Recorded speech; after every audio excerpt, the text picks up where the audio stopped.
The collected papers of Charles Sanders Peirce, a work of logic, epistemology, metaphysics,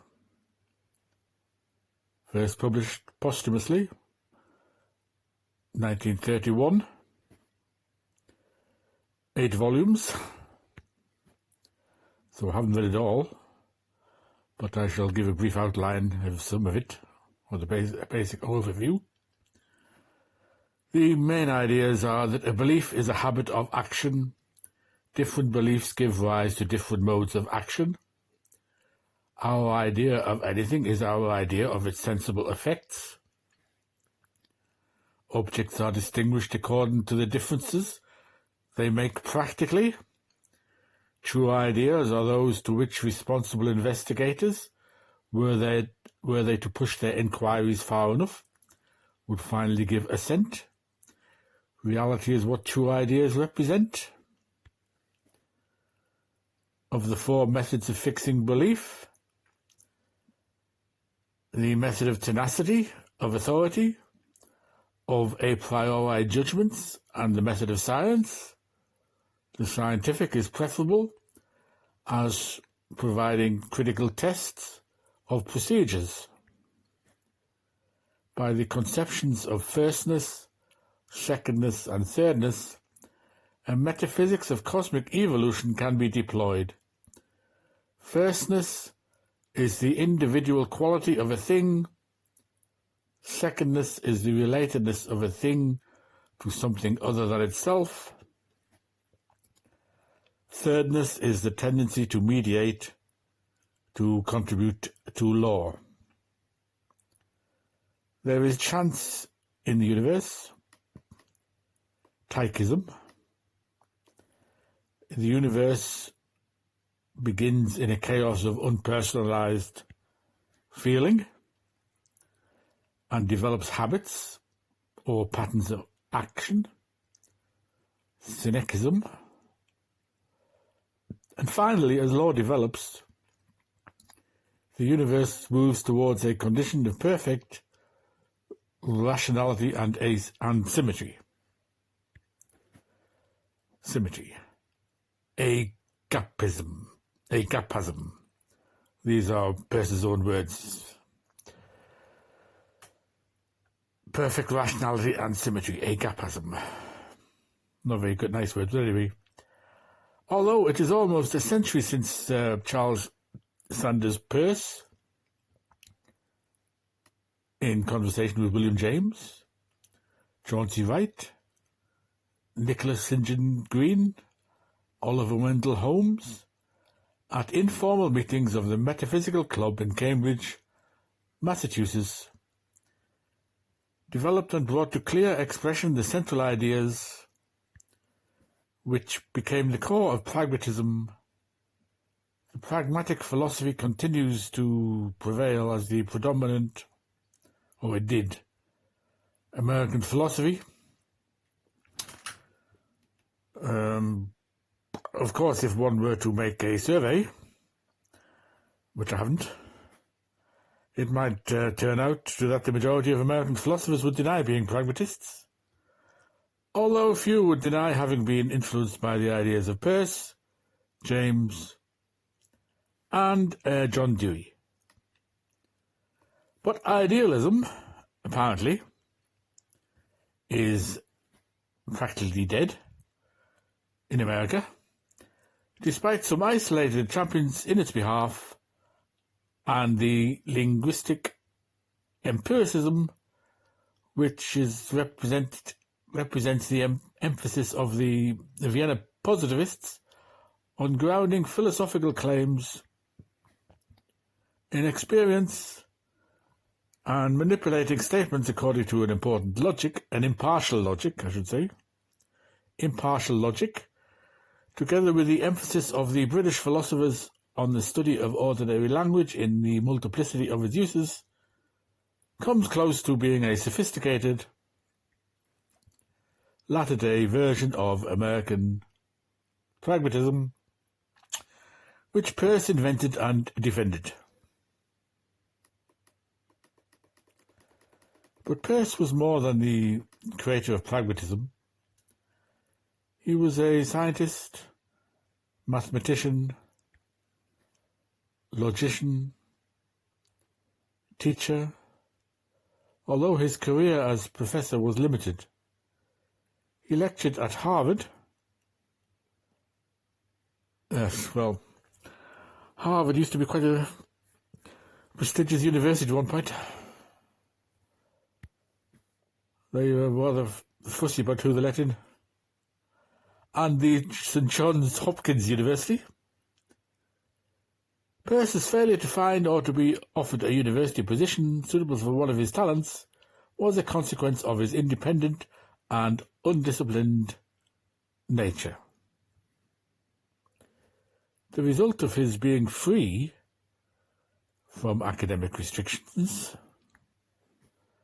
was perhaps fortunate and unfortunate. As an outsider, his creative powers had no formal limits, but his intellect was brilliant and he knew where to stop in his inventions and speculations. But because he was an outsider, he had neither the security nor the incentive to fashion his essays into any coherent whole.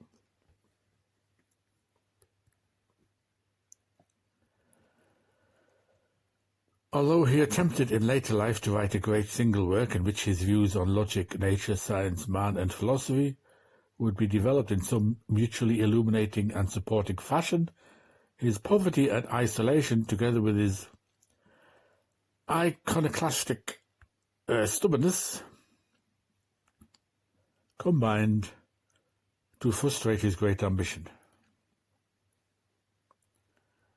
The most comprehensive collection of Peirce's papers is the Collected Papers of Charles Sanders Peirce, 8 volumes, 1931 to 1958.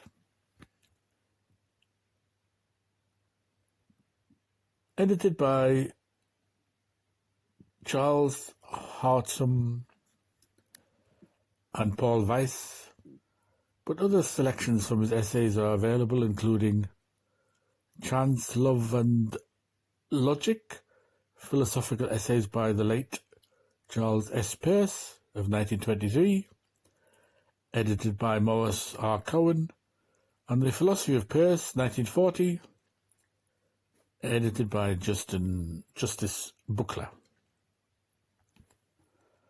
Although the critical interest in Peirce's writing is as lively as it's ever been, and the attention given to his papers has intensified since the publication of the collected papers, so the new discoveries are constantly being made, and new enthusiasms frequently aroused, most editors of Peirce's essays and most commentators on his work agree on the importance of certain essays as being particularly characteristic of Peirce at his best. Among the early essays are The Fixation of Belief and How to Make Our Ideas Clear. And among the latter, The Architecture of Theories and The Doctrine of Necessity Examined.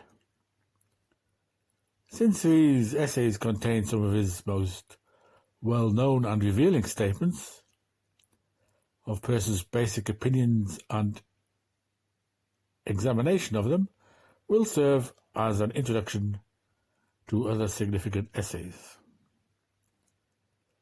Peirce's thought, varied and original as it was, falls naturally into 4 categories: the pragmatic, the epistemological, the logical, and the metaphysical. The poles are the pragmatic ideas of meaning and truth, ideas which condition the epistemological conceptions, and at the other extreme of his thinking, the metaphysical ideas.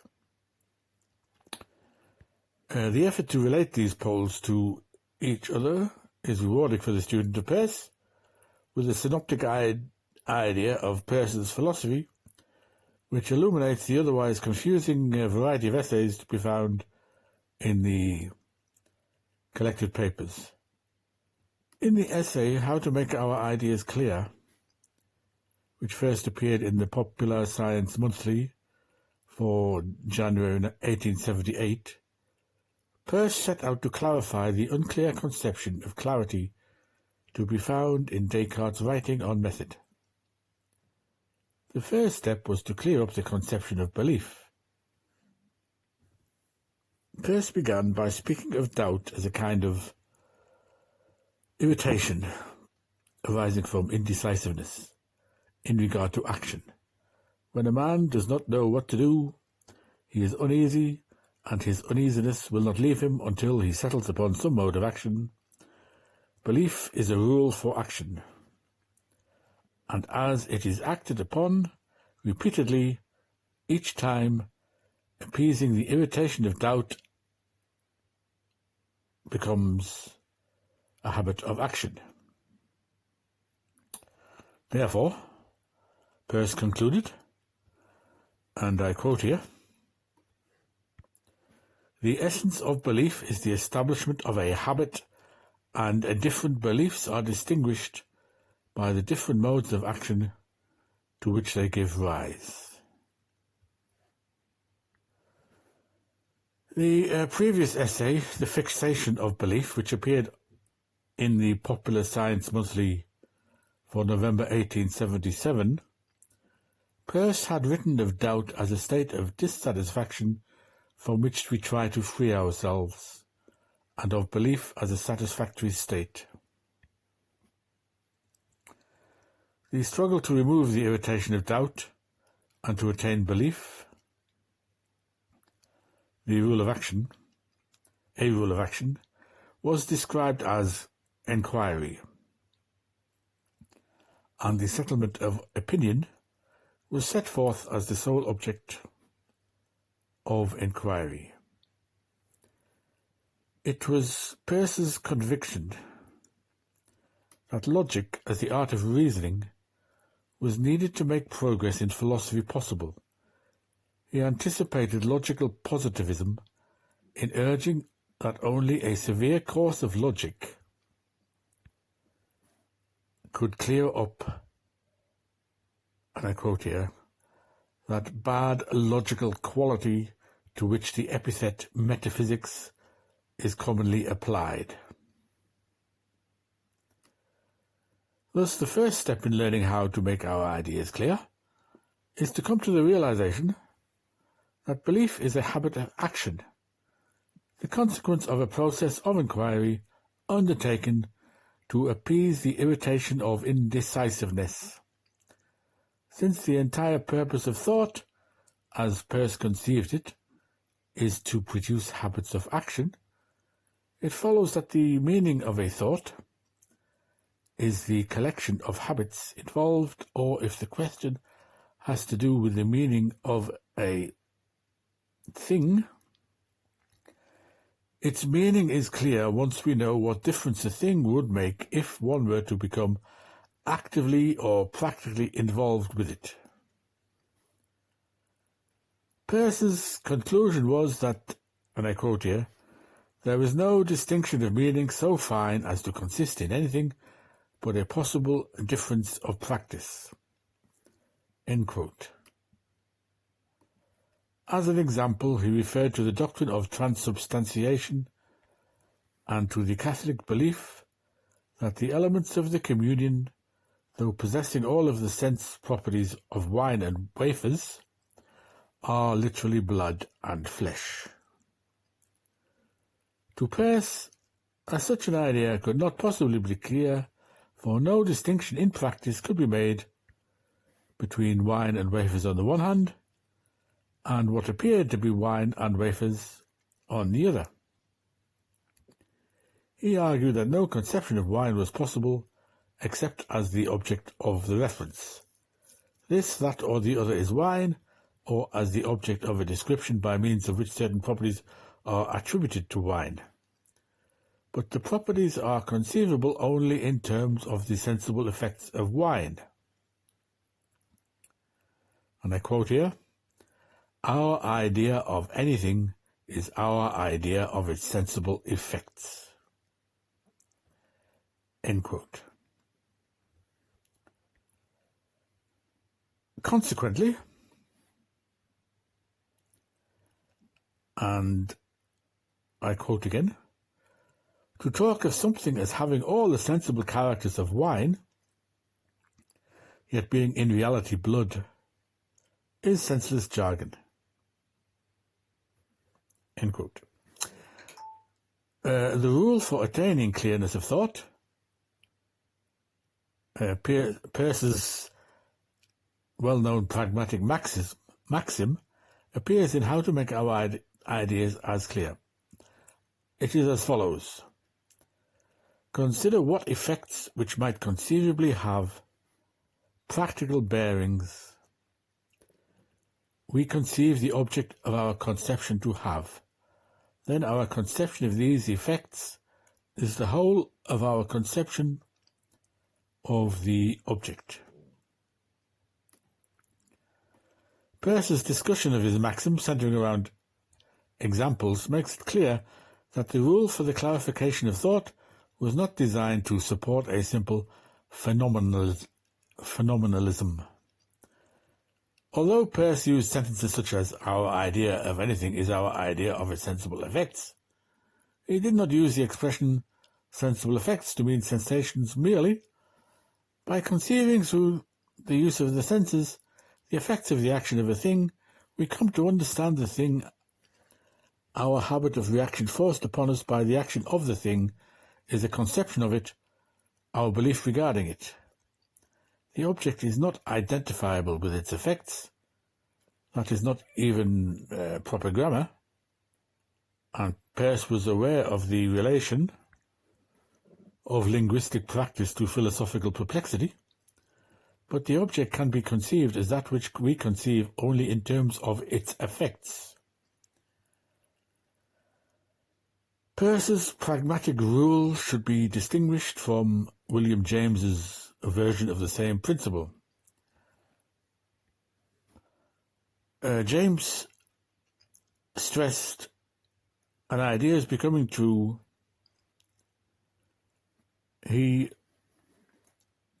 used the misleading expression practical cash value to refer to the pragmatic meaning of a word, and he sometimes emphasized the satisfactoriness of an idea as constituting its truth in such a way that no clear line was drawn between sentimental satisfaction and the satisfaction of a scientific investigator. Peirce, on the other hand, in developing the ideas of truth and reality, made careful use of the contrary to fact conditional in order to avoid any loose or emotional interpretation of the pragmatic method. He wrote in How to Make Our Ideas Clear that scientific processes of investigation, if only pushed far enough, will give one a certain solution to every question to which they can be applied.